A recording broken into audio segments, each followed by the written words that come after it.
Coup de canon, le podcast 100% Gunners proposé par Arsenal French Club.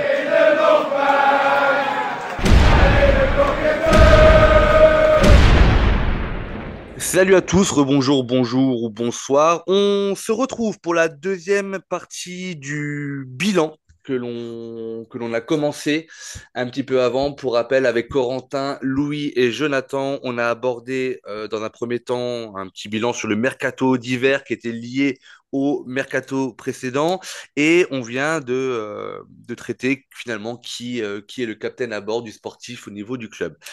Messieurs, je vous propose d'aborder donc les deux derniers sujets de ce bilan, à savoir ce qu'on pourra appeler finalement les tops et les flops, comme on a l'habitude de le faire lors des débriefs de match.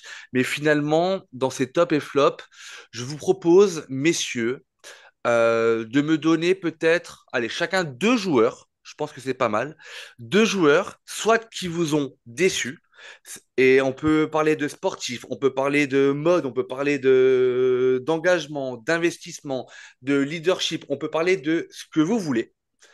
Et deux joueurs, au contraire, dans vos tops, qui, je vais pas dire qu'ils vous ont surpris, mais soit qui vous ont surpris, parce que ça peut être une bonne surprise, soit qui répondent à vos attentes, toujours pareil, d'un point de vue sportif, engagement, leadership, mode, voiture, j'en sais rien, ce que vous voulez. Est-ce que ça vous va, messieurs? Absolument. Et ben C'est très alors, bien. on va commencer traditionnellement toujours par les flops pour terminer sur une note un petit peu plus joyeuse. Et là, messieurs, je vous laisse le choix. Soit de vous me balancer vos deux flops d'un coup, soit on fait un tour de rôle, flop, flop, flop, et on fait un deuxième tour. C'est vous qui voyez. Et puis, on a un président qui est là, donc je te propose de commencer et tu me dis un ou deux flops, comme tu Allez, veux. Et nous, on s'adapte. bah, je vais dire les deux, comme ça, Allez, je c'est pense que parti. Mais par contre, t'as intérêt d'avoir ça des bons sera ça. arguments, hein. Moi, je t'attends. Bah, en flop, moi, mon premier flop, ça va être Trossard. Alors, pourquoi Trossard? Parce que, par où commencer? Même si je trouve que sur les deux, trois dernières semaines, il a repris un peu du poil de la bête et il a fait des prestations convaincantes.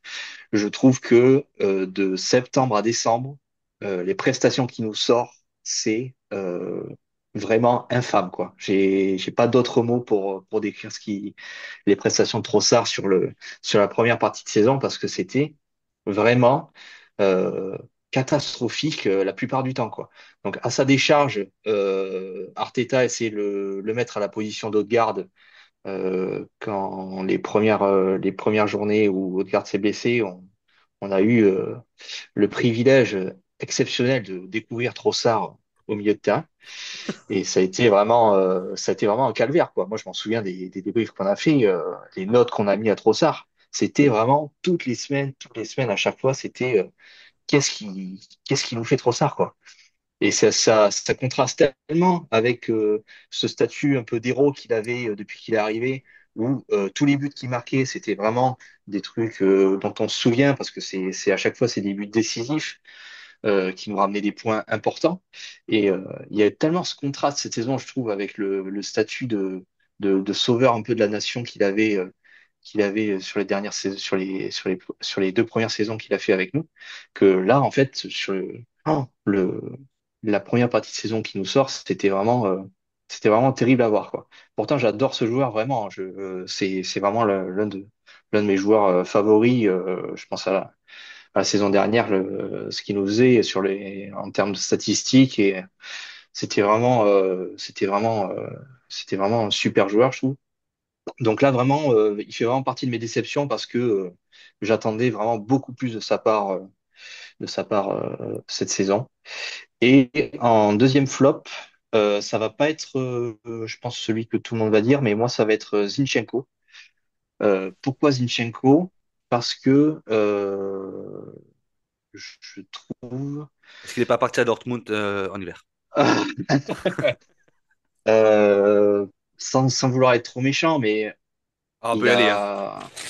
a, je, euh, en fait, j'ai l'impression que ces blessures, elles sont plus psychologiques qu'autre chose. Parce que, en fait, comment tu peux à chaque fois être blessé dans un moment où on a besoin de toi plus que tout? Moi, ça, c'est un truc qui me rend fou. Alors peut-être qu'il y est pour rien, quoi, qu'il est blessé toujours au mauvais moment. Mais en fait, son rôle actuel au club, il est totalement à l'opposé de pourquoi on l'a recruté, quoi. C'est un joueur qui, à chaque fois qu'il joue, en plus, on voit que on a plus d'assises sur le ballon. Il se met dans des positions qui nous libèrent certains espaces. Moi, quand j'étais allé voir Arsenal-Brighton l'année dernière à l'Emirates, quand j'avais vu son match vu du stade, en fait, on voit que c'est un joueur qui a une activité phénoménale, qui voit des choses que les autres ne voient pas. Ça te permet de vraiment de développer un jeu de possession qui est vraiment super intéressant et qui pose des problèmes à l'adversaire. Mais le problème, c'est qu'en fait, à chaque fois que il a la possibilité de jouer, en fait, il n'est pas là. Et en fait, moi, ça me frustre énormément parce qu'en fait, on peut jamais rien prévoir avec ce joueur, quoi. Et on a tellement un jeu particulier quand il est là. Et je trouve que c'est un jeu qui est vachement plus plaisant et qui nous offre beaucoup plus de solutions. Que je trouve qu'en fait, en fait, c'est une solution que je me fais dans ma tête à chaque fois qu'il est là, mais au final, il est jamais là. Donc, en fait, je me dis que, en fait, ce mode de jeu-là, en fait, on peut pas l'avoir de façon permanente à cause de son instabilité physique qui nous plombe en fait. Parce que quand même, on s'est retrouvé, c'est un peu à cause de ça aussi qu'on se retrouve avec Lewis Kelly à gauche. Heureusement, Du il coup, s'avère que grâce à ça, ouais. ouais, grâce, Pour le coup, parce qu'il le à cause s'avère, devient grâce parce que ça permet de. ouais, c'est ça, voilà. Parce que en fait, il s'avère que c'est un joueur phénoménal et que on n'a pas assez de superlatifs pour dire ce que Lewis Kelly nous propose en ce moment. Mais en fait, c'est vraiment à cause de la méforme de Zinchenko. Quand même, on rappelle, on a quand même quatre arrière gauche, quoi. Enfin, même plus parce qu'en soi, Tomiyasu peut aussi jouer arrière gauche. Donc, on a quand même Kivior, Calafiori, Tierney, Cinq. Zinchenko, Lewis Kelly. Donc, en fait, on a toutes ces positions, on a ces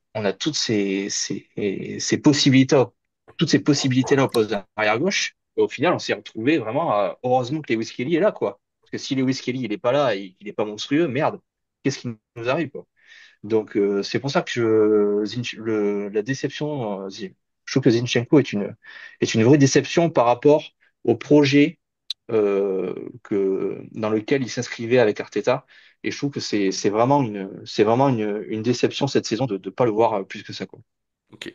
Euh, Petite règle, messieurs, que je n'ai pas donnée, mais vous vous en doutez, si vous avez un flop ou un top qui est le même qu'un autre, vous n'hésitez pas, hein, je veux dire, ça sert à rien de changer parce que si on change, on met la moitié de l'équipe finalement. Donc si vous avez de la redondance, vous n'hésitez pas. Et puis après, on pourra également revenir ou débattre si au final il y a des choses sur lesquelles on n'est pas du tout d'accord. Pour l'instant, je suppose que d'avoir Trossard et Zinchenko en flop, je pense pas que ça va. Choquer grand monde ici. On est bien d'accord. Louis, Mm. merci Corentin. Mais c'est pas ceux qui venaient directement, mais argumentés comme ça. Oui, mais c'est pour ça que Euh, euh, je voulais le mettre en avant. on va, on voit le président. Tu vois, il y a toujours cette dimension au-dessus. T'es pas président pour rien. Louis, dis-moi, donne-moi tes flops, s'il te plaît. Alors moi j'en ai un Ok. euh, et qui est alors parce que j'en ai pas trouvé deux, j'en ai trouvé qu'un, mais qui est quand même assez conséquent pour moi. C'est malheureusement c'est Odegaard qui passe quand même une saison comme une âme en peine sur le terrain. Et moi ce qui me chiffonne c'est que ça ouvre un peu la partie aussi au leadership, c'est que quand il s'est blessé en début de saison, c'était forcément un peu la panique à juste titre parce que bah, c'est notre capitaine, c'est lui le leader technique, c'est lui qui est censé faire le jeu.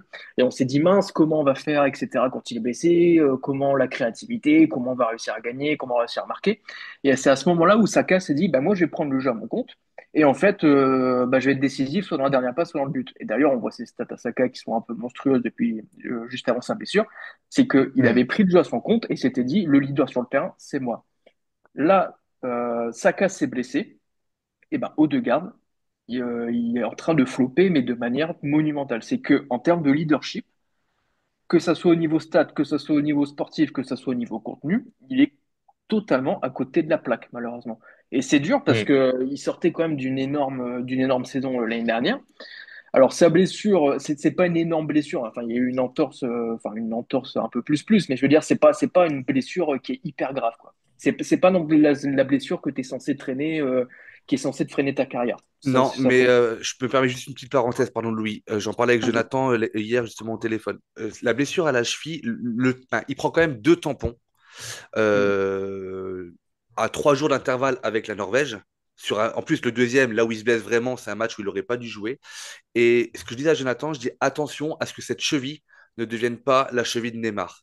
Parce que moi, j'ai vraiment l'impression qu'à chaque fois qu'il prend un coup sur cette cheville-là, il est dans la crainte, dans la douleur, et que souvent, tu vois, il est en train de boiter pendant 15-20 minutes derrière. Et il s'est pas fait les croisements, les croisés, je suis d'accord avec toi, il n'a pas de fracture ouverte, il a rien de tout ça. Mais moi, j'ai l'impression que cette blessure-là, il va la traîner beaucoup plus longtemps qu'une simple blessure ou qu'une simple entorse. Pardon, c'est Bah, juste la ouais, c'est sûr. parenthèse que je voulais faire, parce que j'en parlais avec Jonathan hier, et je trouve que pour une simple entorse, il y a quelque chose qui est pas en adéquation avec la blessure, on va dire.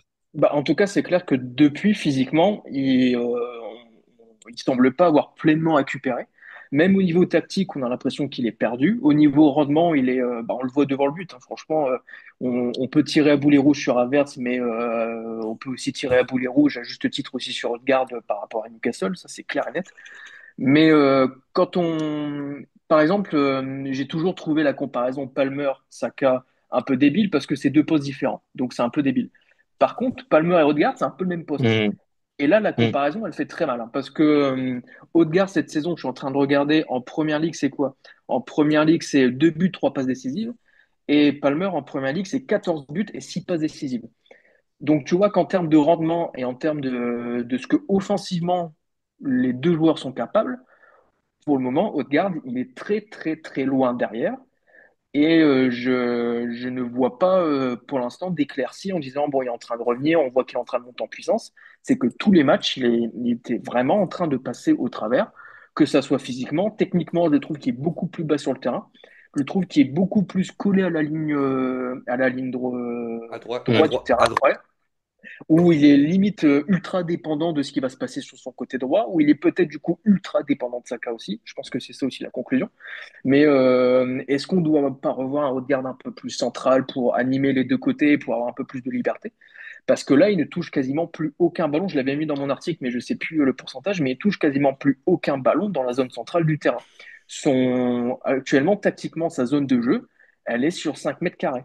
Mhm. Et c'est tout. Mm. Je veux dire, on ne voit plus Odegaard qui joue des transitions, on voit plus Odegaard qui dézone, on voit plus Odegaard qui est capable d'aller à gauche, d'aller à droite, d'aller au milieu. Et je suis un peu inquiet pour lui parce que Saka n'est pas proche de revenir. Ça, c'est clair. Et ça, je pense qu'il faut que tout le monde aussi ait en tête cette notion-là parce que Saka n'est pas proche de revenir sur le terrain. Si on le revoit dans les dernières semaines de la compétition, on aura beaucoup de chance. Mai, juin, ouais. Euh, donc, Bah ouais. il va falloir que Odegaard hausse son niveau de jeu. Et pour le moment, ce qu'on a vu sur cette saison, c'est clairement pas suffisant. Ça, c'est clair et net. Très bien. Je veux juste rebondir parce que moi, Odegaard faisait aussi partie de mes deux flops, donc j'ai pas.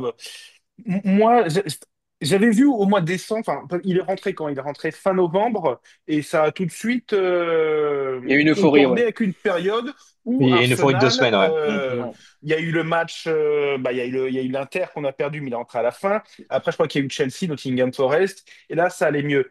Et je me souviens, moi, où on doit être période de Noël, où je vois énormément de pertes de balles. Et alors, j'avais eu une discussion avec Raoul là-dessus, qui m'expliquait que par rapport à l'endroit où il est dans le terrain, c'est normal qu'il ait de la perte de balles. Mais là, c'était quand même des trucs, des passes assez faciles, qui perdaient vraiment bêtement. Et on avait fait un post début février d'abord, ou non, début janvier, pardon, où sur les 5 derniers matchs de PL, il avait 14 pertes de balles par match. Il remportait moins de 50% de ses duels et il réussissait 14% de ses dribbles, ce qui est quand même très très bas. Et, Mm. euh, Bah, surtout et pour ton pareil, leader offensif, quoi. surtout pour ton leader offensif, hein, on en parlait aussi avec Raoul hier, il a du crédit à la banque, donc on lui laisse du temps, il n'y a pas de souci. Mais ça reste un de nos joueurs préférés, un de nos meilleurs joueurs. Donc, quand il y a une telle différence de performance, ça saute aux yeux. J'entends que Corentin a mis Zinchenko dans ses flops. Moi, Zinchenko, j'en attends rien, quoi. Donc, bon, Mm. enfin, Ouais, voilà. ouais. Alors que Odegaard, on a tous des. Il a le leadership, il a le brassard, c'est un leader offensif. Quand il y a un dip dans les performances, ça va tout de suite. Moi, j'avais aussi Martinelli dans les flops, parce que c'est un joueur que j'adore, qui avait fait une saison énorme sur la saison 22-23. Et depuis, je trouve que c'est retombé comme un soufflé, ça n'arrive pas à démarrer. Il y a cette espèce de concurrence avec Trossard. Alors, depuis le début de l'année, il se refile là-bas, il y en a un qui commence, l'autre il rentre. Bref, on ne sait pas trop ce qui se passe. Est-ce que le Et je sais. Martinelli à droite, tu le mets en flop? Martinelli, ailier droit. Enfin, c'est pas. Je peux enlever depuis que Saka est blessé, hein. Moi, c'est quand même un. La question est plus grande que ça. C'est est-ce que Oui, ça, je suis d'accord. Martinelli Ouais. fait vraiment partie du futur Arsenal? Non, non, je suis d'accord. L'occasion doit se poser. Mais encore une fois, est-ce que tu peux te permettre d'acheter un attaquant, d'acheter un ailier gauche, ça va être compliqué. Après, c'est vrai que la saison 22-23, c'est la dernière avec Chaka. Bon, l'an dernier, on a un peu eu des problèmes en milieu offensif gauche. Là, c'est vrai que Declan Rice, bon, bah, lui, on va en parler dans pas longtemps du coup, fait un super job, mais enfin, Mais il fait partie de mes flops. on, on- on attend de voir, on attend de voir qu'est-ce qui va permettre que ça prenne. Là, maintenant, Mm. enfin, je pense qu'on est quasiment tous d'accord pour se dire que le futur latéral gauche, c'est MLS, pour l'instant, un monstre. Mm. Euh, Qu'est-ce qui va faire mettre qu'on rajoute un ingrédient et que la mayonnaise reprenne et qu'on ait un Martinelli comme en 22-23? Ouais. Pour rebondir sur. Pardon, quelqu'un voulait prendre la parole par rapport à Non, Jonathan? Oh, vas-y.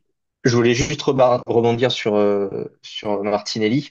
C'est vrai que moi aussi, je le trouve décevant depuis la saison dernière, mais on en avait déjà parlé dans un débrief et aussi Nico, le rédacteur, l'avait souligné dans l'article qui s'appelle Martinelli et le blues du Wingerman, qui est super article que je vous conseille d'aller voir sur le site Arsenal French Club. C'est en gros Martinelli paye aussi un peu le manque d'animation côté gauche. L'animation côté gauche qui revient un peu depuis que Lewis Kelly est titulaire, mais le jeu a tellement penché à droite cette saison, notamment grâce à Saka, que Martinelli s'est un peu retrouvé parfois en manque de soutien sur les attaques, sur les offensives quand on attaquait à gauche. Donc c'est pour ça aussi, je pense qu'il avait autant de buts et de passes D quand il y avait Granit Xhaka à ce poste-là, au poste de numéro 8 dans l'axe gauche du milieu de terrain.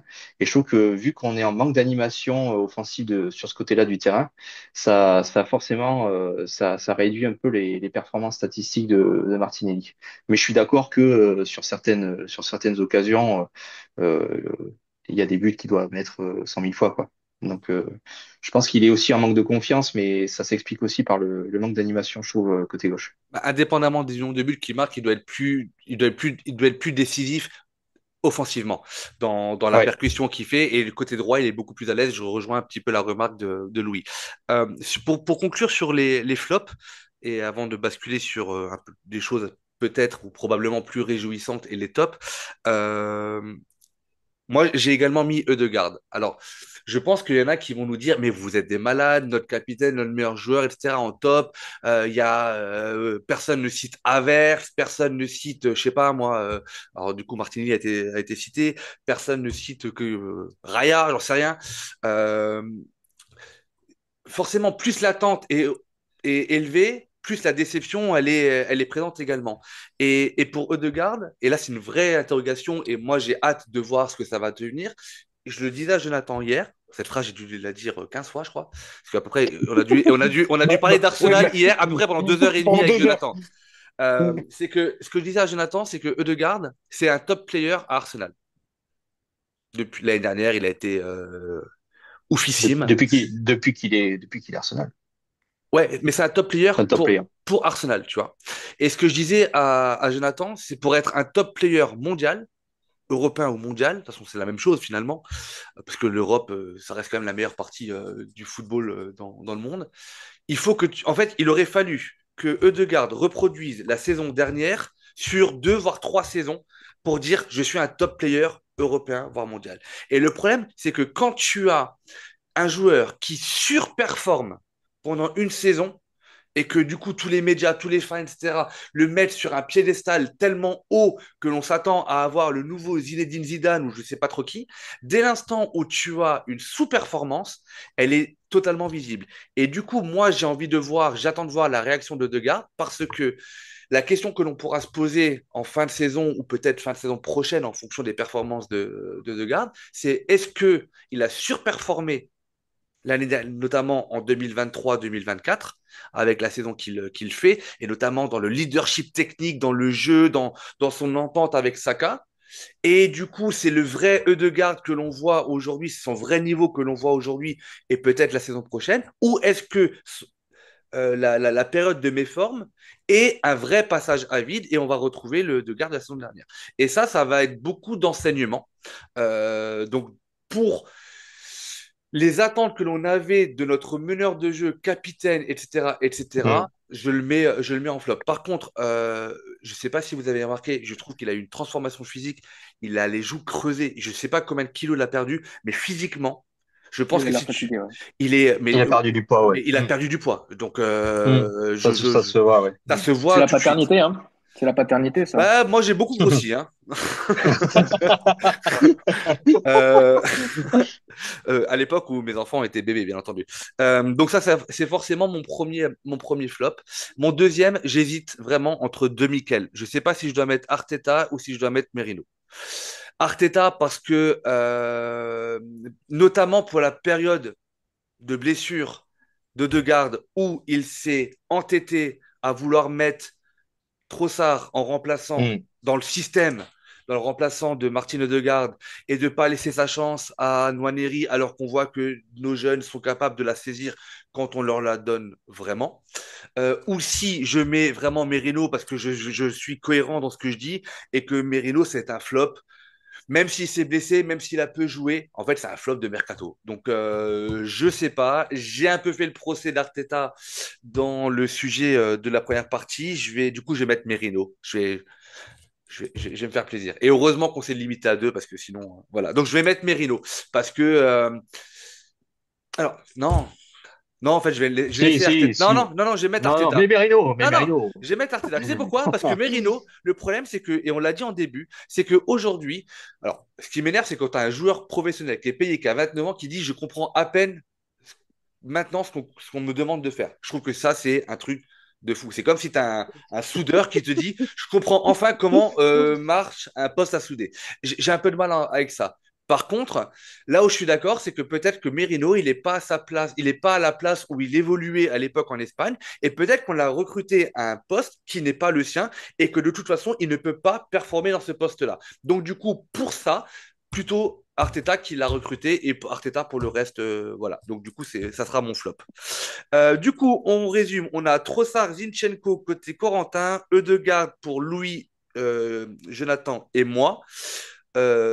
Martinelli en plus pour Jonathan et Arteta pour moi. Est-ce que quelqu'un dans ces Il manque, il flops-là. manque, Ouais, il dis-moi. manque un flop à Louis. Il manque un Non, flop il à en Louis, a non? qu'un, il en a qu'un. Non, je n'ai T'en as qu'un? pas. C'est deux Ouais, j'en ai maximum. qu'un, hein. C'est deux Pas maximum. beaucoup. Ah ouais, Euh, je croyais que c'était deux obligatoires, moi. Non, non, bah non, c'est comme les tops et les flops dans les débriefs, on peut monter jusqu'à 3. Est-ce que quelqu'un Ok. aurait un veto sur un des flops qui a été donné? Je Non. Non. pense pas. Bon, Arteta, je trouve ça dur de le mettre en flop quand même. Par ok. rapport au. Je trouve que. Parce que qu'est-ce qu'il aurait pu faire de. Je suis d'accord que Bah, Trossard à la place de Odegaard, Trossard à la Bah, place de Odegaard, c'était un nous, de mauvais pas, choix. je pense de que pas recruter les Merino trois, pour commencer, de vouloir changer, non mais de et changer de les sujet. trois qu'on est Non, là, mais je veux dire. Louis, Raoul et moi, on était quand même partisans d'avoir un petit peu plus de temps de jeu pour Nwaneri quand Odegaard était out. Ouais. Pas à 100%, mais Là, il aurait pu le faire pour le mieux coup, jouer. Corentin, il est le seul responsable. Et comme l'a dit Louis à l'époque de cette phase où Ødegaard est revenu, Ødegaard revient, tu n'as aucune information sur celui qui a été désigné par le coach Arteta comme étant le remplaçant, le backup et le successeur de Garde. Ah, Ah oui, ça c'est excuse-moi, vrai que le niveau de Nwaneri en milieu offensif, c'est un point d'interrogation pour moi. On on ne sait sait pas. pas. On ne sait pas. Heureusement que le jeune, il est un peu bon partout et qu'il a fait des bonnes entrées quand il jouait, il rentrait dans ce poste de meneur de jeu. Heureusement qu'il est assez doué techniquement, physiquement pour évoluer sur le côté droit et continuer. Les stats de Nwaneri méritent d'être analysées peut-être plus tard, mais elles sont assez folles aujourd'hui en termes de statistiques, un but toutes les 92 minutes, alors que le mec, il n'a pas de rythme, etc. Donc pour moi, Arteta, il est responsable. Alors, encore une fois, messieurs, par contre, je vous annonce, et on invite forcément nos auditeurs à nous mettre en commentaire quels auraient été leurs flops et un peu plus tard leurs tops. Je vous annonce déjà qu'on va se faire détruire parce que personne ne cite Havertz, parce que personne ne cite Parce Havertz, que c'est pas un et top. parce que personne ne cite. Attends les tops, attends les tops. Attendons Je les pense que tops. là, on va vraiment se faire choper, Et hein. on n'a pas mis Sterling. On n'a pas mis Sterling. Ouais, Putain. non, mais Louis, c'est pareil, Sterling. Louis, tu peux pas mettre Sterling juste pour Richard parce que Richard, il va nous Mais non, insulter. parce que ça rejoint ce que Oui, Jonathan disait par rapport à Zinchenko. Moi, Sterling, j'en attendais rien. Donc, c'est ça. Je suis d'accord. Allez, on passe au top et je vous propose de garder du coup le. Allez, on va changer l'ordre. Du coup, Jonathan, tu as terminé. Je te propose de commencer avec avec tes tops. Pardon. Premier top, Thomas Partey. J'étais le premier à le voir perdre sa place de titulaire. On en avait parlé sur l'épisode de l'arrivée de Merino. Moi, je voyais un milieu, Rice en 6, Merino à gauche et Odegaard à droite. Et en fait, bah, il est en train de faire une des saisons les plus complètes depuis qu'il est arrivé chez nous. Là, il a joué 23 matchs de Première Ligue cette saison. L'an dernier, on a fait à peine 14. Niveau stats pur, hein, même si c'est pas vraiment son truc, parce qu'il est défensif, il est à 3 buts et 2 passes. Et bon, le truc, c'est on est samedi, il y a le match contre City dimanche. Et moi, c'est vrai que le je match pense que contre c'est son meilleur match. phénoménal. Mais ouais, pour moi, c'est son meilleur match depuis son arrivée à l'été 2020. Mais c'était vraiment, j'avais l'impression de voir Vieira. J'ai trouvé le côté trop. En tout cas, sportivement, déjà cette saison, il est super régulier. Je crois il a enchaîné son plus grand nombre de matchs d'affilée. Il a manqué qu'un match cette saison de Première Ligue. Il est là, il fait le taf. Des fois, en arrière droit, c'est pas super Jojo, mais bon, c'est comme ça. C'est quand même dommage là aussi. Enfin, on va bientôt récupérer Ben White. On croise les doigts. Mais ouais, Thomas Partey, top, top, top. Et bah, quelqu'un qui évolue de façon générale juste à côté de lui, c'est Declan Rice, que je trouve aussi. Il a été critiqué en début de saison, pas mal, par rapport à ses prestations. Là, je trouve il y a une montée en puissance phénoménale. Il donne tout.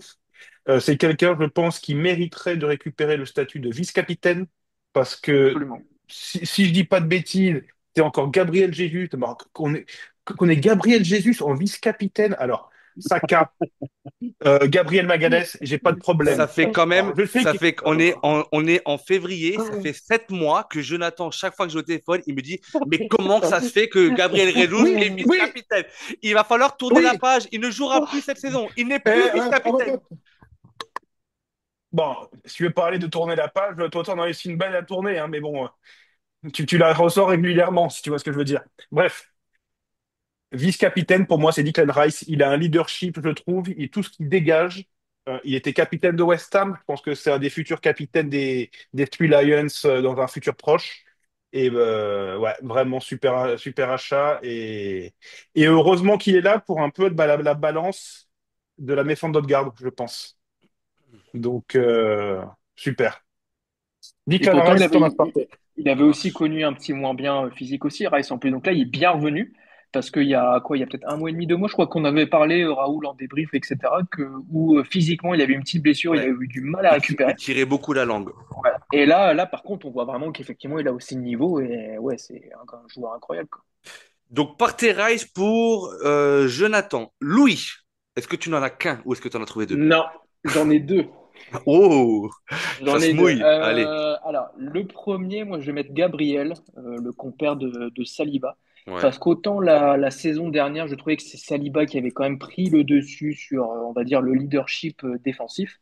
Et là, je trouve que cette saison, Gabriel est en train de vraiment faire une énorme saison Physiquement, tactiquement, techniquement, Saliba, elle a eu un petit peu des coups de moins bien, des rares coups de Mm. moins bien, mais c'est quand même arrivé cette saison. Mais là, je trouve que Gabriel, dans le duel, il est quand même super, super important. Il est en plus devenu super important offensivement sur les corners, où c'est devenu vraiment une arme dans les deux surfaces, que ce soit dans notre surface ou dans la surface adverse, il est quand même devenu une arme de destruction massive. Dans ses duels physiques, on l'a vu contre Haaland, où vraiment où il a quand même bien cadenassé le Norvégien pardon, dans ses duels. Donc je trouve qu'il fait une saison quand même assez remarquable. Et le deuxième, je me dévoue pour être le premier gars qui va se faire choper par le callback dans les commentaires. Mais moi en top, bah, je mets Havertz. Parce que désolé, mais 34 matchs, 20 buts et assists, eh ben, je trouve que pour un attaquant de pointe, c'est quand même loin d'être dégueulasse.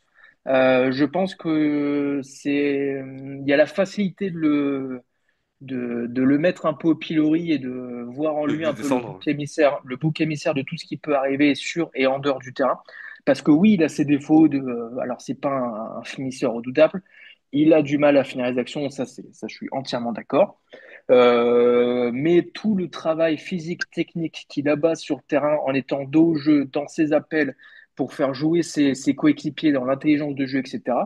Dans tout ça, dans tout le travail de l'ombre, c'est quand même un excellent joueur de football. Et encore une fois, en termes de stats purs, pour un attaquant de pointe, 34 matchs, 20 buts et assists sur la saison, toute compétition confondue, et ben c'est loin d'être dégueulasse. Donc moi, je mets Havertz pour un peu réhabiliter le soldat Havertz, et aussi pour souligner qu'il fait quand même une excellente saison dans le contexte, parce que comme on l'a dit aussi dans la partie 1, physiquement, il est obligé de se donner à 100% parce qu'il n'y a aucun backup, donc il n'a aucun moyen de souffler. Donc c'est un mec qui, dans le travail physique, technique, travail de l'ombre, dos au jeu, etc., il fait quand même une excellente saison. Et pour toi, Jonathan, il fait aussi partie des joueurs qui seraient susceptibles, je trouve, moi, de porter le brassard sur le terrain au même titre que un Rice ou qu'un Gabriel ou qu'un Saliba, euh, parce que son implication sur le terrain, il peut être bon, il peut être très bon, il peut être mauvais et très mauvais, mais c'est un joueur qui sera toujours régulier dans l'effort, toujours, toujours, toujours. Et Et ça, maintenant, ce que j'attends de lui, tu vois, le problème d'Avers, c'est aussi il est très dépendant du baromètre de l'équipe. C'est-à-dire que si l'équipe est moyenne, il va sortir une prestation moyenne. Si hmm, l'équipe est mauvaise, il va sortir une prestation mauvaise. Ou si l'équipe est excellente, comme contre City, il va sortir un match excellent. il faut Donc, ce qu'il que j'attends de arrive lui à maintenant, upgrader son ouais, niveau de c'est jeu, ça. quel que soit le niveau de l'équipe. Ouais. C'est de step up dans le jeu, même si l'équipe est moyenne, de dire un peu comme Saka l'a fait en début de saison, de dire bah je vais pousser les autres à être meilleurs et je vais vraiment step up l'équipe dans la bonne direction, même si on fait un match moyen. C'est ce que j'attends de lui, mais pour le moment, il fait quand même une excellente saison, il faut le souligner. Très très bon point, Louis. Ouais. Non, super point de lui. Par contre, brassard, pour moi, tu peux pas donner le brassard à quelqu'un comme ça. Il a déjà assez à faire avec ce qu'il a pour s'occuper en plus de l'équipe derrière Non, bien lui. sûr, mais je veux dire, Euh, il représente les valeurs qu'un capitaine ou qu'un vice-capitaine, pardon, pourrait représenter. Ça, je veux dire, voilà. Euh, président. Alors, par contre, il y a une règle que j'ai pas dit. On n'a pas le droit de nommer un gardien de but en top. Au cas où, hein. J'allais pas le faire, hein, j'allais pas Ok, le Ah faire. bah c'est bon. dis-y, Ah bah, t'as le droit. Parce T'as que le droit, alors.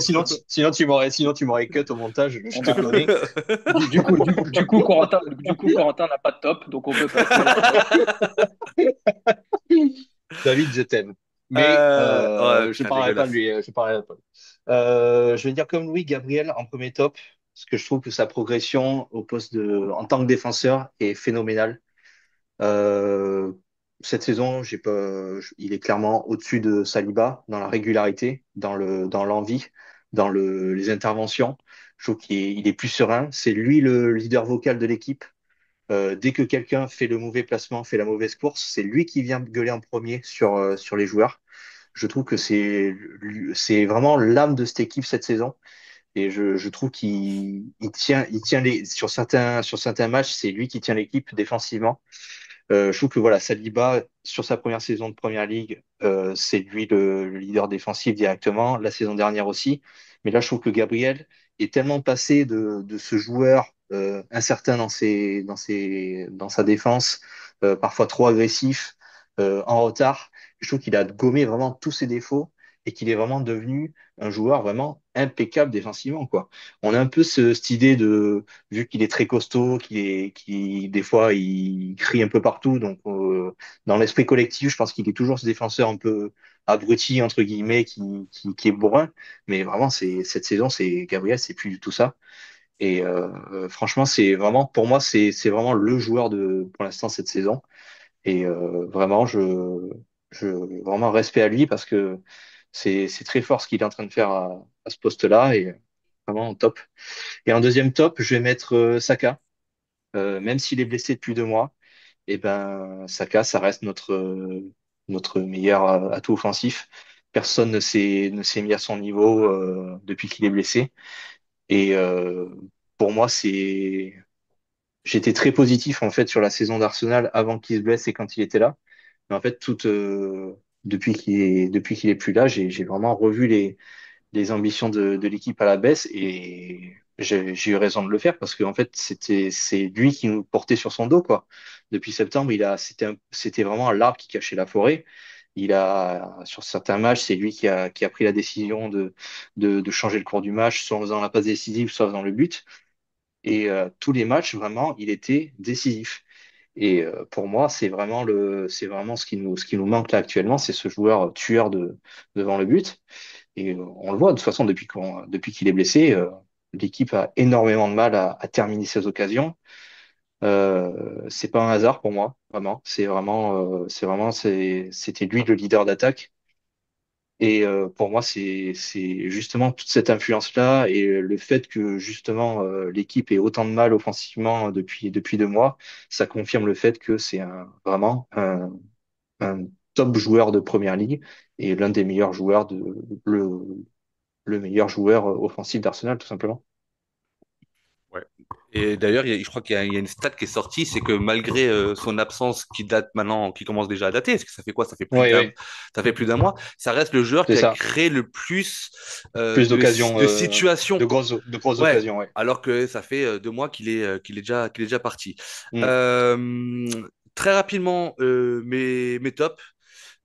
Rice, parce que même si pour moi son poste de prédilection reste en 6, il a compris, il s'est adapté au poste de 8 et il est monstrueux. C'est-à-dire que et il a une culture du football, c'est-à-dire que quand il voit que c'est compliqué, il bascule directement en double pivot avec Partey. Il est capable il a retrouvé son physique dont il a besoin pour être performant. Et aujourd'hui, en 8, ça reste une valeur sûre. C'est mon premier top. Et mon deuxième top, c'est un petit big up à la jeunesse d'Arsenal, c'est MLS. Parce que Mm. on l'attendait pas, pas tout de suite, et que par la force des choses, je ne vais pas dire qu'on lui a laissé sa chance, mais par la force des choses, il a dû jouer et qu'il a pris son destin en main et qu'aujourd'hui, il propose quasiment masterclass sur masterclass, même si il s'est un peu planté contre Newcastle le dernier match, mais un petit Comme peu tout le comme, monde. comme, comme tout le monde. Mais je trouve que voilà, le fait d'avoir su prendre cette place qui pour moi lui revient aujourd'hui, quel que soit l'état de forme d'un Calafiori, quel que soit l'état de forme d'un Zinchenko, quel que soit l'état de forme bah, de n'importe qui, d'un Tierney, D'un Merino, parce que MLS est un d'un milieu de formation d'un aussi. Donc, Merino, ouais, mais aujourd'hui il évolue quand même dans un poste d'arrière gauche et il le fait très très bien et en plus de ça il est capable d'apporter, il a mis son premier but, etc. Voilà pour mes tops, voilà pour les flops et les tops, non pas de l'assaut, en tout cas des quatre qui sont présents aujourd'hui. Et puis on verra en fin d'année, puisqu'on fera aussi un conseil de classe de fin d'année, on verra si les tops et les flops se confirment, aussi des joueurs, notamment ceux des flops, ont su inverser la tendance. Et il est temps d'aborder le dernier sujet de la journée, à savoir, c'est un sujet qu'on aura déjà abordé. Louis, tu n'étais pas là le jour-là, je crois pas, mais la question c'est Arsenal parti pour faire une saison blanche ou pas? Alors concrètement, la Carabao Cup c'est mort, la FA Cup c'est mort. Il reste donc le championnat. Nous sommes actuellement deuxième à 6 points de Liverpool. Liverpool Et un match ayant en un retard. match en retard, donc Mm. potentiellement à 9 points. Ça, c'est un fait. Mm. Mais on a quand même je trouve, réussi à créer un petit matelas de 3 points sur Nottingham Forest et un matelas de 7 points sur Chelsea. Nottingham Forest sera-t-il capable de maintenir les prestations dont ils font preuve jusqu'à la fin de saison? C'est un gros point d'interrogation. En tout cas, par rapport à des leaders, on va dire, plus théoriques ou plus traditionnels, tels que Chelsea ou Manchester City, c'est 7 points d'avance sur City, c'est 9 points d'avance sur Manchester City, sur Newcastle également, et c'est 10 points d'avance sur Bournemouth. Je pense que voilà, ça c'est côté Première Ligue. Côté Ligue des Champions, on s'est brillamment qualifié, on peut le dire, à la troisième place de la phase pas de poule, mais de la phase qualificative finalement, pendant que d'autres gros tels que le Real de Madrid, Manchester City, le Paris Saint-Germain, la Juve, je les ai pas tous, mais devront passer par la phase des barrages qui aura lieu le 11, 12 et 18, 19 février. On connaît déjà les deux tableaux. Très honnêtement, il y a un tableau qui est hyper favorable. C'est le tableau contraire. Donc, quand on regarde le dessin du tableau, c'est le côté droit. C'est le tableau qui est à l'opposé de City, Real, Paris et compagnie. Donc, du coup, le tirage au sort va déjà faire beaucoup. Messieurs, si on enlève le côté supporterisme du club, fanatisme du club, etc., où on souhaite tous gagner un trophée, je vais vous poser la question si, je ne vais pas dire si vous y croyez encore, parce que voilà, mais très objectivement, est-ce que vous avez des arguments qui penchent dans le fait qu'on est capable encore d'aller gagner l'APL et ou la Champions League, ou est-ce que au contraire vous pensez que de par la situation du club, de façon factuelle, les blessures, la méforme, une qualité de jeu qui n'est pas forcément toujours là, l'opposition en Europe qui va être la nôtre, si la marche est trop haute. Juste avant de vous laisser la parole, une petite information.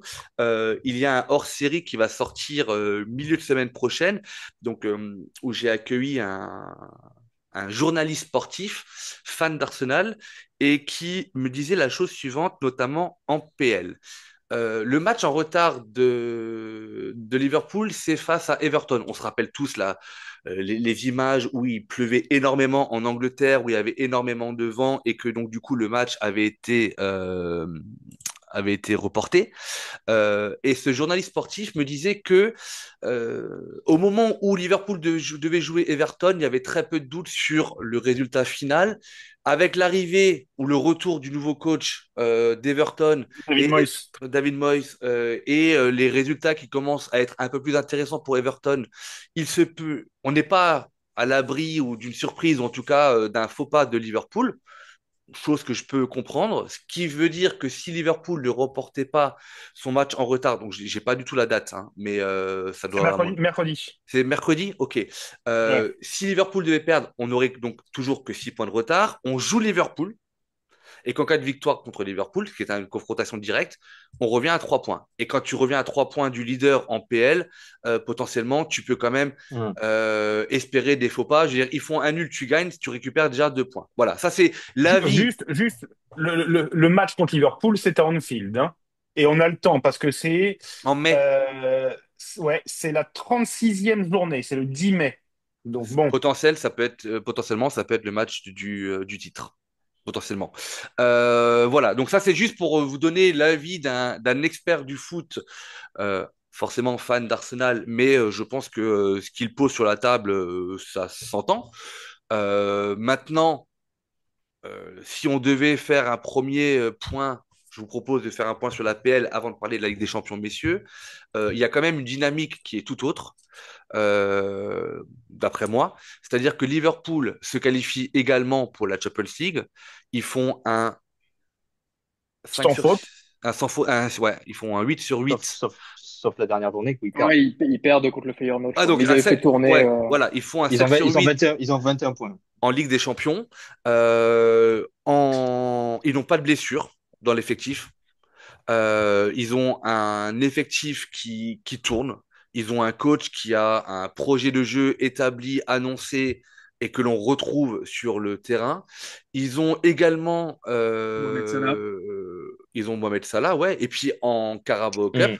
Pour ne parler que de cette coupe-là, je veux dire, à un moment donné, on se pose pas la question. On a quand même, nous, des pros Arsenal, des médias, des supporters qui nous disent ouais, mais la Carabao Cup, l'élimination, c'est pas un drame en soi, ça reste la Carabao Cup, personne ne veut la jouer, personne ne veut la gagner. Moi, c'est un discours. Inacceptable quand tu es en demi-finale à 2 matchs de soulever un trophée. Bah On ouais, s'en fout de la Carabao Cup. Comme moi, je le répète, Raoul, t'es pas spécialement d'accord. On peut dire on s'en fout de la Carabao Cup au mois de septembre, au premier tour, quand on se fait éliminer et qu'on a 38 matchs de Première Ligue, qu'on a la Ligue des Champions. On s'en fout pas de la Carabao Cup quand on est en Non, demi-finale. moi je dis juste que quand on s'appelle Arsenal, comme quand on s'appelle Liverpool, comme quand on s'appelle le Real de Madrid, comme quand on s'appelle, je sais pas moi, le Paris Saint-Germain en France, par exemple, pour moi il est hors de question de dire que cette année je fais l'impasse sur une coupe ou que je les joue pas à fond, etc. Potentiellement des clubs comme les nôtres, en tout cas avec le statut que l'on aimerait avoir, tu dois commencer une saison pour jouer un quadruplé. Et après, tu vois les choses. Donc dire que finalement, c'est pas très très grave, moi, ça me dérange un peu, même si effectivement, d'un point de vue standing, la Carabao Cup, c'est pas la coupe la plus excitante, mais je répète, c'était peut-être la solution la plus rapide et la plus simple d'aller chercher peut-être le seul titre de la saison. Et en tout cas, si tu vas chercher le titre au mois de mars, tu termines la saison mentalement Bah, tu t'enlèves une avec un pression. boulet en moins. Voilà. Je vous laisse la parole, messieurs, qui se lance on va déjà commencer au niveau Première Ligue. Est-ce que, d'après vous, ou vous pouvez même mêler les deux, parce qu'on parle de saison blanche, est-ce qu'on est parti pour une saison blanche? Est-ce que vous pensez qu'on est capable d'aller chercher un titre? Si oui, lequel? Et pour quelles raisons vous avez un point de vue plutôt qu'un autre? La parole est à vous, messieurs. Ouais, je voulais juste rebondir par rapport à la Carabao Cup. En fait, ce qui est grave, c'est de perdre 4-0 pour moi. Surtout ça, en fait. Sur l'ensemble des 2 matchs, Et ne tu pas perds se une battre. demi-finale 4, tu pars à une demi-finale 4-0. Ça, c'est dur, hein. Ça, c'est très, très dur mentalement. Donc voilà, juste pour clôturer le sujet Carabao Cup.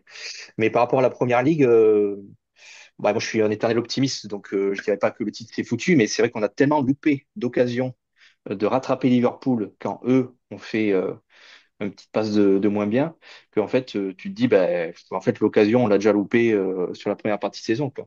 Surtout sur des matchs nuls. Moi je me souviens du match nul contre Brighton, les 2 matchs nuls contre Aston Villa. Brighton. Ouais, enfin il y a tellement de matchs qui sont quand tu les revois, quand tu te refais le film des matchs, tu te dis mais attends mais c'est pas possible de laisser filer des points comme ça. Donc ouais, c'est surtout moi de la frustration que j'ai par rapport à certains matchs qu'on devait gagner et qu'on a laissé filer. Je pense que notamment les matchs contre Chelsea et contre Liverpool, ces matchs-là, on ne doit pas faire match nul, on doit les gagner. Et déjà, si tu gagnes ces 2 matchs-là, déjà, tu es dans une position complètement différente dans la course au titre. Et c'est moi quand je me refais le film de ces matchs-là où je me dis, mais en fait, si tu les as pas gagnés ces matchs-là, est-ce que tu mérites, entre guillemets, déjà d'avoir le titre de Première Ligue, quoi. Après, Liverpool aussi peut, par exemple, se chier et perdre je dis une connerie, mais genre 5 matchs consécutifs en Première Ligue, ça peut arriver. Et dans ce cas-là, eux aussi, mériterait pas d'avoir le titre de Première Ligue. Mm. Donc, c'est à voir en fonction des dynamiques qui vont avoir lieu d'ici la fin de saison. Mais voilà, comme je l'ai dit par rapport à mon top Bukayo Saka, c'est vrai que pour moi, sans Saka, c'est très très dur pour moi, c'est très très dur d'aller chercher le Saint Graal de Première Ligue, quoi. Surtout que je me le répétais aussi au mois de janvier, je ne voyais pas comment on pouvait assumer physiquement la demande avec si peu la demande physique avec si peu d'options offensives, quoi. Pour moi, dans ma tête, c'était impossible qu'on finisse le mois de janvier sans au moins une recrue devant. Voilà, on n'a rien. Et pour moi, pour moi, c'est surtout physiquement que ça va être impossible d'aller chercher la première place, quoi. Donc voilà. Et petit. Je suis plutôt pessimiste là sur la fin de saison en Première Ligue. Ok, juste avant que tu parles peut-être de la Champions League, on cite les matchs de Chelsea, de Liverpool. Moi, il y a un autre match, Villa, on mène 2-0, on se fait remonter de 2 de mémoire. Ouais, ouais, mais sinon, c'est Tu vois, pareil. et quand je vois ce match, quand on parle de dynamique, ou en tout cas d'engagement mental, d'engagement et peut-être de conviction de champion, quand je vois que par exemple Liverpool à 10 contre 11 à Fulham, mener deux fois, reviennent deux fois au score. Alors, on parle de Fulham, on parle pas de Chelsea, Arsenal ou City, mais ils vont provoquer leur destin. Et moi, je trouve que au lieu d'être maître de notre destin, on est un petit peu passif, tu vois, on subit un petit peu les choses.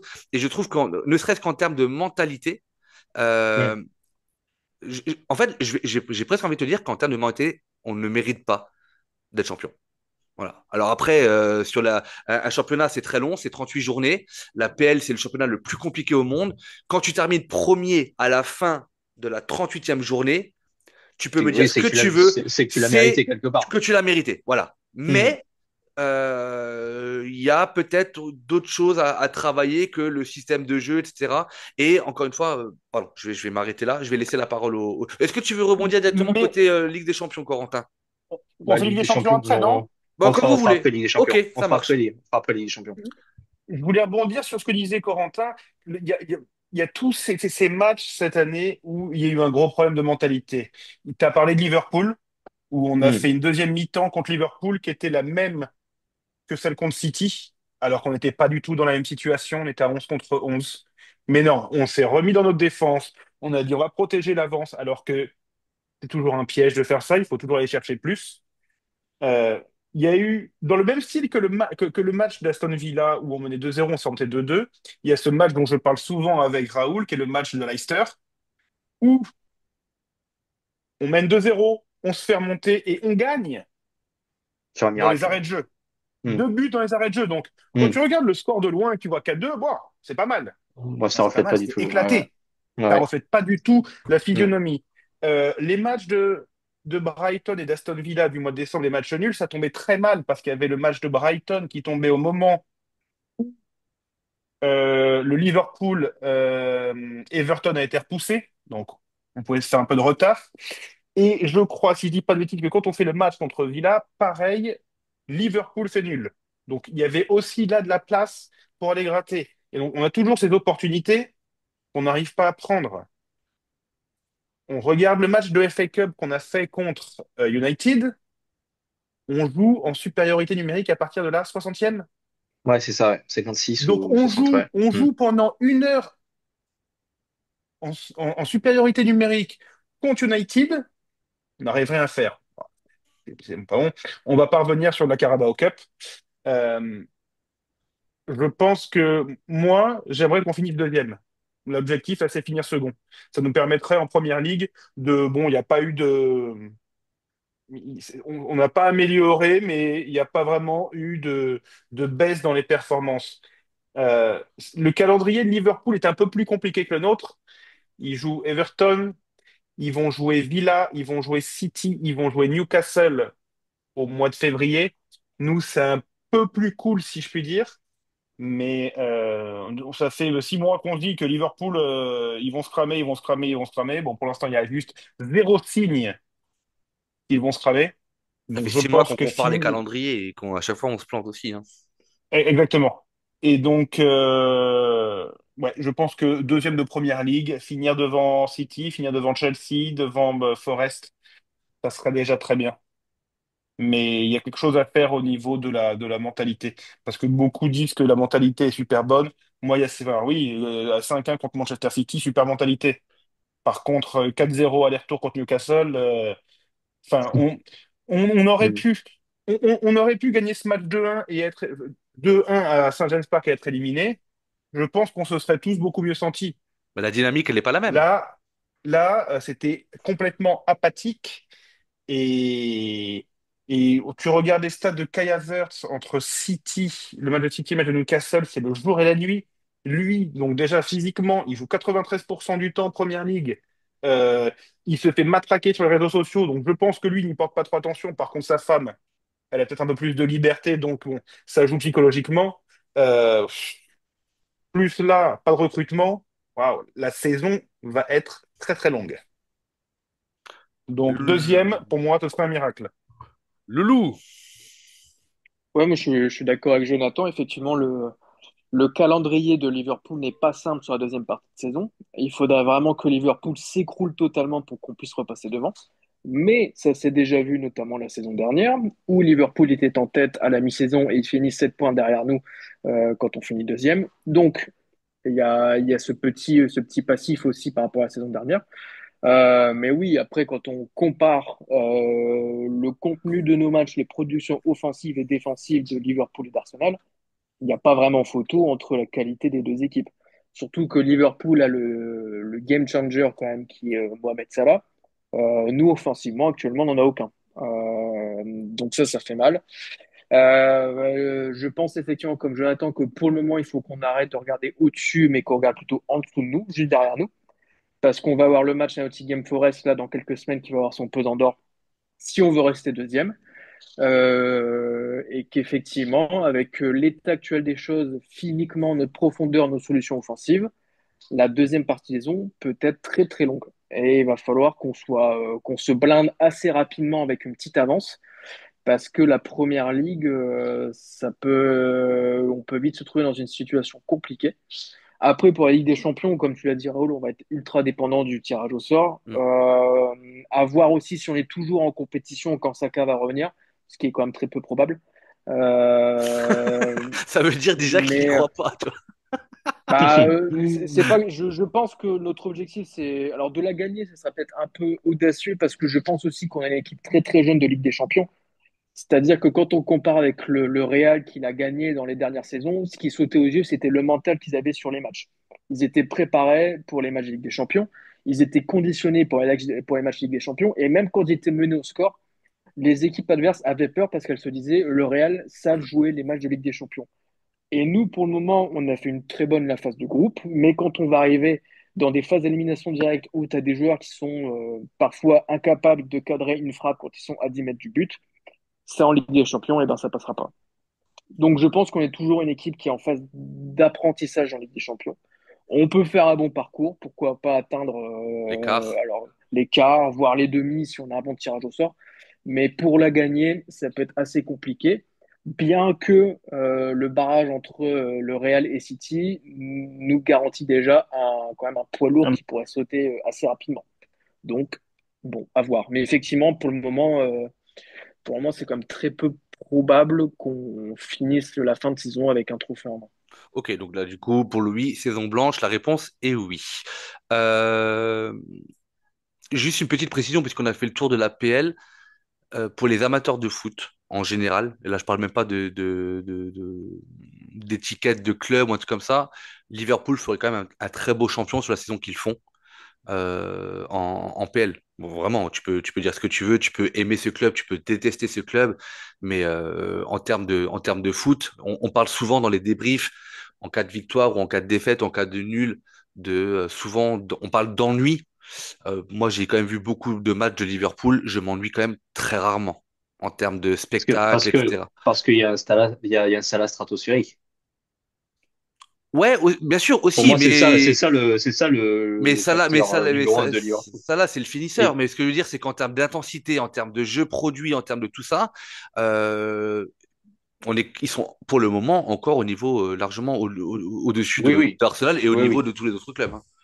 D'ailleurs, ils ont perdu que leur premier, le premier match le seul match qu'ils ont perdu pour l'instant, c'est la première journée. Forest.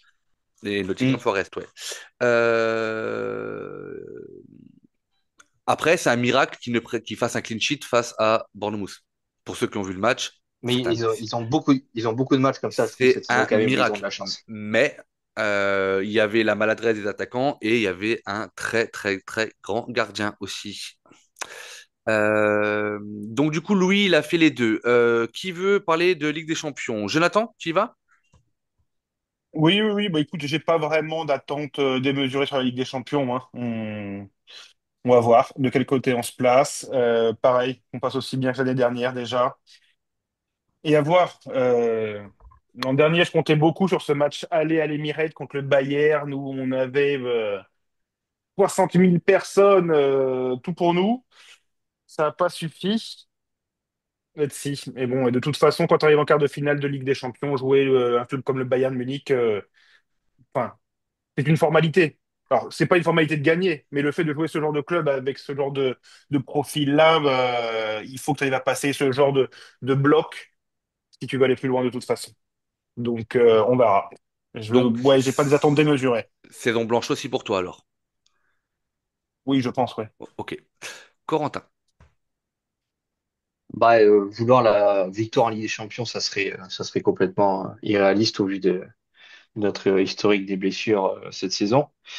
Moi, si on reste, si on arrive à faire top 2, enfin si on finit la saison deuxième de Première Ligue, je trouve qu'il faut au moins qu'on fasse quart de finale en Ligue des Champions. Sinon, cette saison-là serait perçue comme une régression en termes de position ou de par rapport à la saison dernière. Donc, j'aimerais bien quand même une demi-finale de Ligue des Champions. Et le problème, c'est que l'aller et le retour déjà de Carabao Cup ne me, ne me rassure pas du tout dans la mentalité où si tu dois vraiment te battre pour une qualif, est-ce qu'on a vraiment les ressources mentales pour le faire, quoi. Alors pour moi, le tirage, moi clairement le tirage, je m'en fous complètement.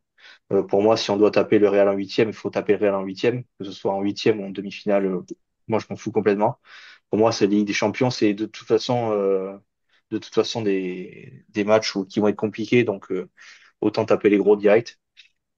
Et moi, c'est vrai que j'avais beaucoup d'espoir en début de saison sur la Ligue des Champions.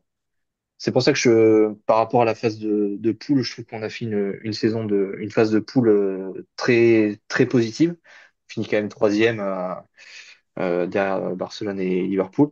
C'est pour ça que Raoul, je te trouvais dur quand tu mettais Arteta dans tes flops, c'est parce que c'est quand même une performance super importante de faire de si bons matchs en Ligue des Champions en phase de poule. Je trouve que c'est pas tous les entraîneurs, tu Tu vois, parles. Ouais. qui peuvent se permettre Sauf que toi, tu de parles de faire ça, tu bons vois. matchs en Ligue des Champions. Moi, sur les 8 matchs qu'on a joués, j'en ai pas vu tant que ça des bons matchs, hein. Et encore une Bah, fois, il y a quand même, dans cette nouvelle formule, pardon, je me permets de te couper, mais dans cette nouvelle ouais. formule, il faut quand même prendre conscience qu'on ne joue pas les mêmes adversaires que nos concurrents directs au titre. Et que, en gros, on a joué qui? On a joué Paris assez tôt dans la saison, un Paris convalescent, et Paris, contrairement à nous, qui n'a pas de neuf non plus, ils sont en train de mettre quelque chose en place où ils sont assez, ça devient un rouleau compresseur. Donc Hmm. à l'époque dans le débrief, j'avais dit vous enflammez pas, c'est un pari éclaté qu'on a joué, etc. Il fallait gagner le match, tant mieux, mais voilà, on a joué Monaco. Après, tu auras les derniers matchs que l'on joue, c'est des équipes un peu plus faibles. Il n'y a pas eu vraiment d'adversité euh, comme d'autres équipes ont pu en avoir. Donc c'est juste là où je mets le bémol. Ouais, Par contre, factuellement, effectivement, on se qualifie. Très bien. parce Le que seul gros match qu'on a dû jouer à l'extérieur, c'était Milan. Et on était quand même certain de l'assaut à avoir assisté à ce match-là. Et ce match-là, qui était pour moi le plus compliqué, parce que d'une part à l'extérieur et d'autre part face à un grand d'Europe, ça a été une purge. hmm. Voilà. C'est Oui, juste là où je relève. le match contre l'Inter, je suis d'accord que Voilà. c'est le faux pas de la phase de groupe. Mais moi, je prends toujours le match contre le Sporting en exemple. Le Ils étaient 5-1, quand ouais. même, ils étaient quand même invaincus depuis 30 matchs.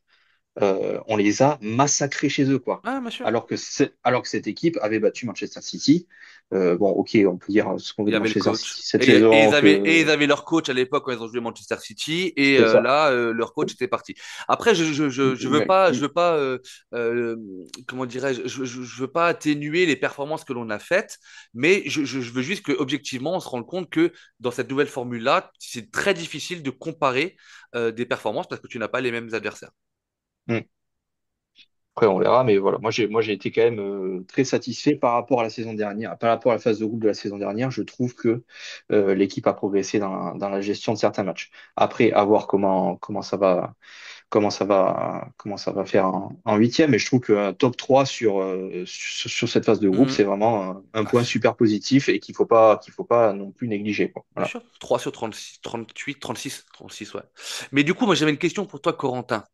Euh, Si on définit Arsenal comme une équipe de coupe, on gagne quelle coupe cette année? La Coupe de Londres? Bah, j'avais dit ça quand il y avait Saka. C'est Ah, ok, c'est ok, ok. c'est plus Ok. d'actualité. Donc, du coup, pour être un peu plus sérieux, tu partirais plutôt sur une saison blanche également. Bah, pour moi, c'est plus probable quand même de gagner Ouais, la première ligue que la Ligue des Champions. Et vu que déjà la première ligue, il faut que Liverpool chute. voilà. C'est On a plus, déjà plus notre. c'est Bizarrement, on n'a pas notre c'est destin plus entre les entre, mains en c'est ouais, PL c'est et plus on l'a ça. en Ligue des Champions, mais voilà. Pour conclure, en tout cas, vous donner mon On est trop avis. juste, trop juste. Si, voilà, si on devait faire le fameux tableau des plus et des moins, dans les plus en PL, on pourrait se rappeler aussi de l'année où Arsenal a des points de retard sur Manchester United et coiffe dans la dernière ligne droite Manchester United pour terminer un point devant eux. Donc on l'a déjà fait. Emmanuel Petit le disait encore récemment sur un plateau anglais. Donc si on l'a déjà fait, pourquoi ne pas le refaire? C'est quand même pas le même effectif d'une part. Et donc ça c'est le côté plus. Et que rien n'est joué.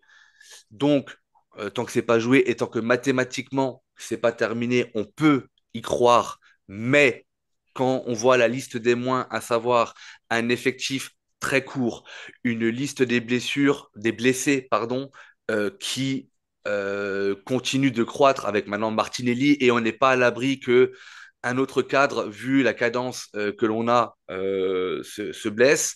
Euh, et le troisième moins que moi je vais mettre, et qui est peut-être un des plus importants, c'est notre niveau de jeu. C'est-à-dire qu'on n'a pas une qualité de jeu et on n'a aucune certitude dans le jeu pour affirmer que l'on peut encore jouer la première ligue. Parce qu'on va encore jouer, alors vous parlez de comparaison de calendrier, je ne me suis pas amusé à faire la comparaison, mais encore une fois, l'APL est un championnat très très compliqué. On va arriver sur la fin de championnat et il y a des équipes qui vont jouer leur vie pour se maintenir en PL. Southampton, c'est mort. Le reste, ça va être très serré, je pense, jusqu'au bout. Et que on n'est pas à l'abri de se retrouver encore une fois contre des blocs bas sur lesquels on n'a pas de solution et de se prendre. Je parle même pas de perdre, mais de faire des vieux 0-0 face à Leicester, face à Everton, face peut-être à Southampton, j'en sais rien. On n'est pas à l'abri parce on n'a pas de certitude dans notre jeu et que mentalement, encore une fois, je trouve qu'on n'est pas armé pour aller se battre. La Ligue des Champions est une vraie inconnue. Moi, contrairement à toi, Corentin, je pense vraiment que le tirage va jouer beaucoup de choses parce que effectivement, ton discours, moi, je l'ai quand, par exemple, on joue une Coupe du Monde et que quand tu arrives en huitième de finale et que tu es prétendant au titre de champion du monde, moi, ça fait des années que je dis, quand tu veux être champion du monde, il faut que tu dois être capable de battre n'importe qui à n'importe quel moment. Voilà. Hmm. Sauf que en Ligue des Champions, quand tu arrives de façon relativement, entre guillemets, facile en demi, ou quand tu tapes le Real, qui est une machine à gagner en Ligue des Champions en phase d'élimination directe, c'est pas la même chose. Donc il y a un facteur chance au tirage qui doit pas être boycotté ou qui doit pas être évincé parce que je pense que le tirage au sort c'est déjà 60% de d'une possibilité de parcours ou non en Ligue des Champions. Par contre, là où je te rejoins, c'est que en cas de régression par rapport à l'année prochaine, ça va grincer des dents au niveau de la fanbase et je trouve que ça sera à juste titre. D'où Hmm. le fait d'avoir lâché la Carabao Cup comme on l'a fait. Je trouve que Ah ouais, ouais. c'est un scandale au niveau du Hmm. club. Parce que Hmm. tu fais Je suis deuxième d'accord. de PL, tu fais même un huitième de finale en Ligue des Champions et tu perds contre un gros, mais tu gagnes la Carabao Cup, tu as un trophée, quel qu'il soit, tu as un trophée et tu peux Bah, dire, OK, on continue de construire. Là, c'est c'est ce qui a sauvé Ten Hag ouais, pendant ses débuts. Il gagne deux FA Cup, c'est ce Ah qui ouais, contrebalance un peu et ce qui explique pourquoi il reste aussi longtemps. Parce que je suis. voilà, Alors qu'il ça avait reste fait un une trophée. saison, alors qu'il avait fait une saison de première ligue éclatée. Il était huitième, je crois, la saison dernière. Ah oui, oui, c'est catastrophique. Mais voilà, c'est juste parce qu'il y avait un trophée, ça l'a un peu sauvé, quoi. Voilà. Donc, et puis, tu sais, terminer deuxième, euh, j'allais dire, dans la philosophie du foot. Quand tu termines toujours deuxième, d'ailleurs, la même équipe. Genre City qui est au-dessus de tout le monde. Tu termines deuxième, tu te dis à un moment donné, il y a un plafond de verre au-dessus de la deuxième place qu'on n'est pas capable aujourd'hui d'atteindre. Mais quand tu as City qui se Le casse la premier change. gueule et que c'est le premier qui change, tu te dis qu'il y a peut-être aussi Ouais. un autre problème de fond. Mais c'est ça qui est Néanmoins, frustrant. ouais, C'est ça qui est exactement. Je frustrant suis dans la entièrement fanbase, d'accord je avec pense. toi. Mm. Exactement. Néanmoins, parce que on va nous traiter encore une fois de trade, de haters, on n'y croit pas, etc. Et puis de toute façon, je pense qu'avec les flops et les tops, on va déjà se faire allumer. Néanmoins, je précise que quel que soit l'intervenant, l'expert qui participe à des débriefs ou à des émissions spéciales comme celle-ci, on est tous fans d'Arsenal et entre ce que l'on essaye d'analyser factuellement, objectivement, et ce que l'on espère, il y a une vraie différence. Et que si je vous avais posé la question, est-ce que vous espérez un titre ou un doublé qui est encore possible cette année, la réponse aurait été oui de la part de tous. Donc voilà, il faut toujours nuancer un petit peu. On Bah essaie oui, de vous bien sûr. apporter une analyse qui doit être là. Messieurs, je vous remercie de votre participation. Il est temps maintenant de diffuser tout ça, de monter, de diffuser. On a quelques jours devant nous pour nous reposer et puis pour regarder de nouveau des matchs, en débriefer et puis apporter des précisions au fur et à mesure. Merci à tous, très bonne journée et à très bientôt et Common Gunners. Just would like to finish by one simple word. I will miss you. Thank you all for being such an important part of my life, and hope to see you soon. Well done. Bye bye.